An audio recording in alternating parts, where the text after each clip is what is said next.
सीधे रुक कर लेते हैं राजस्थान के बीकानेर, जहां प्रधानमंत्री मोदी संबोधित कर रहे हैं।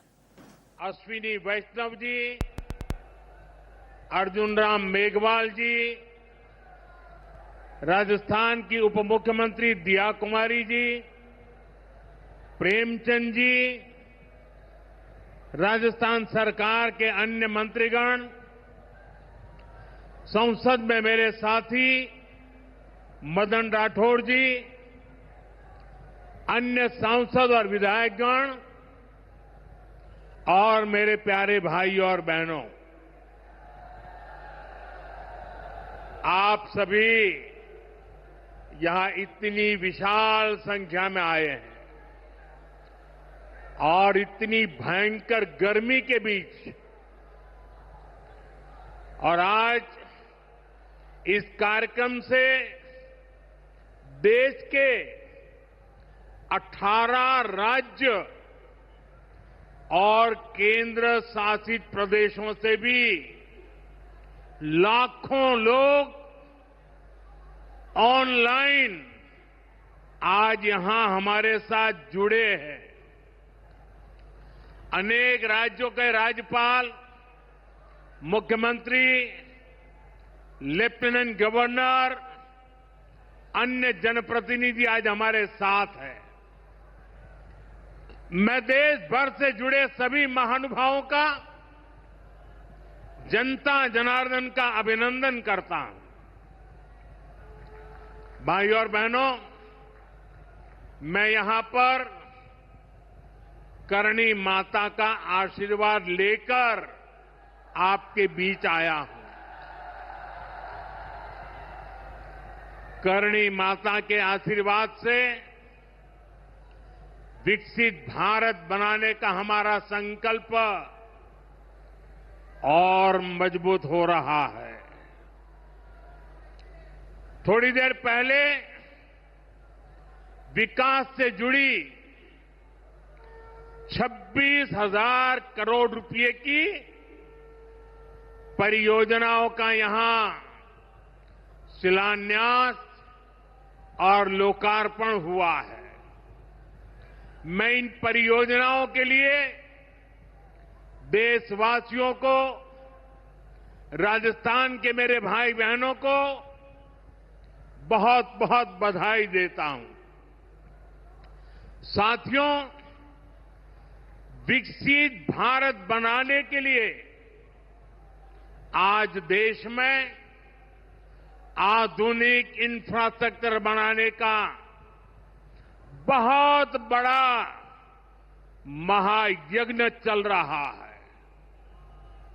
हमारे देश की सड़कें आधुनिक हो, हमारे देश के एयरपोर्ट आधुनिक हो, हमारे यहां रेल और रेलवे स्टेशन आधुनिक हो, इसके लिए पिछले 11 साल में अभूतपूर्व गति से काम किया गया है।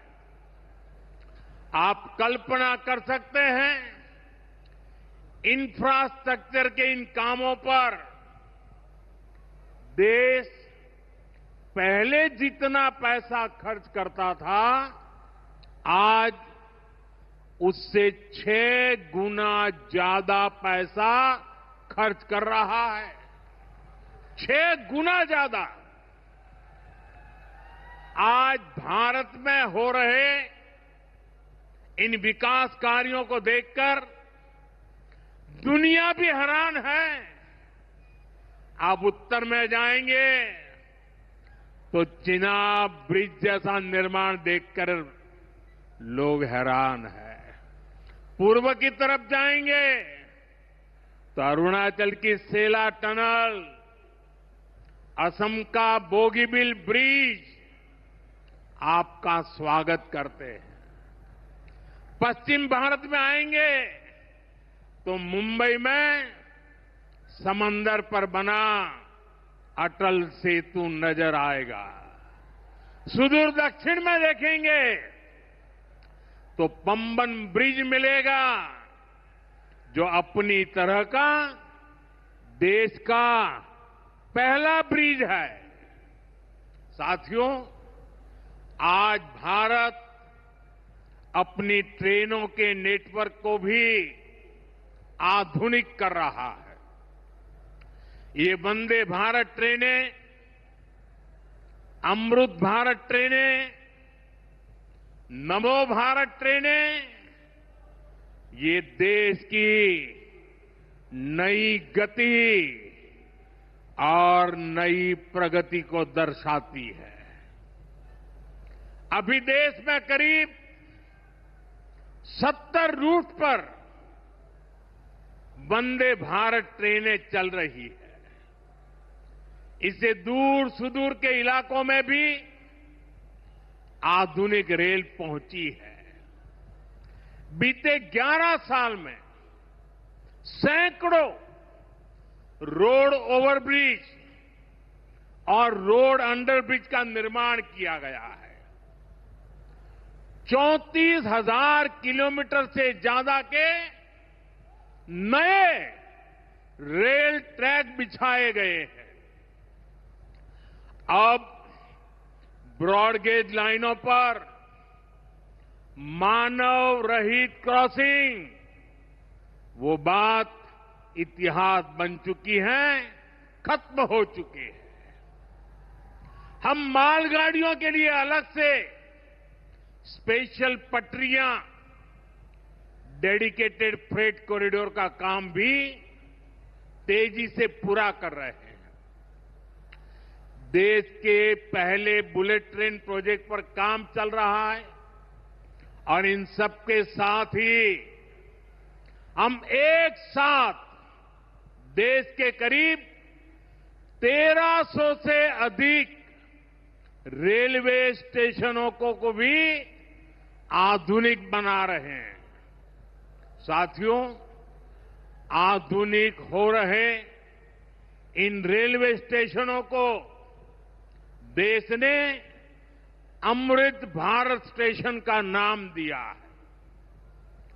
आज इनमें से 100 से अधिक अमृत भारत स्टेशन बनकर के तैयार हो गए। सोशल मीडिया पर भी लोग देख रहे हैं कि इन रेलवे स्टेशनों का पहले क्या हाल था और अब कैसे इनकी तस्वीर बदल गई है। साथियों, विकास भी, विरासत भी, इस मंत्र का इन अमृत भारत रेलवे स्टेशनों पर उसका नजारा साफ साफ दिखाई देता है। ये स्थानीय कला और संस्कृति के भी नए प्रतीक है। जैसे राजस्थान के मांडलगढ़ रेलवे स्टेशन पर महान राजस्थानी कला संस्कृति के दर्शन होंगी। बिहार के थावे स्टेशन पर मां थावे वाली के पावन मंदिर और मधुबनी चित्रकला को दर्शाया गया है। मध्य प्रदेश के ओरछा रेलवे स्टेशन पर आपको भगवान राम की आभा का एहसास होगा। श्रीरंगम स्टेशन का डिजाइन भगवान श्री रंगनाथ स्वामी जी के मंदिर से प्रेरित है। गुजरात का डाकोर स्टेशन रणछोड़राय जी से प्रेरित है। तिरुवन्नामलई स्टेशन द्राविड़ वास्तुकला के अनुसार डिजाइन किया गया है। बेगमपट स्टेशन पर आपको काकतीय साम्राज्य के समय का आर्किटेक्चर देखने को मिलेगा।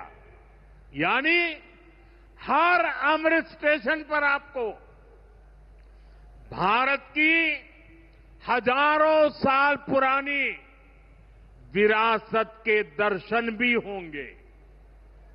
ये स्टेशन हर राज्य में टूरिज्म को भी बढ़ावा देने के माध्यम बनेंगे, नौजवानों को रोजगार के नए मौके देंगे और मैं उन शहर के नागरिकों को रेलवे में यात्रा करने वाले पैसेंजर से प्रार्थना करूंगा, ये सारी संपत्ति के मालिक आप हैं।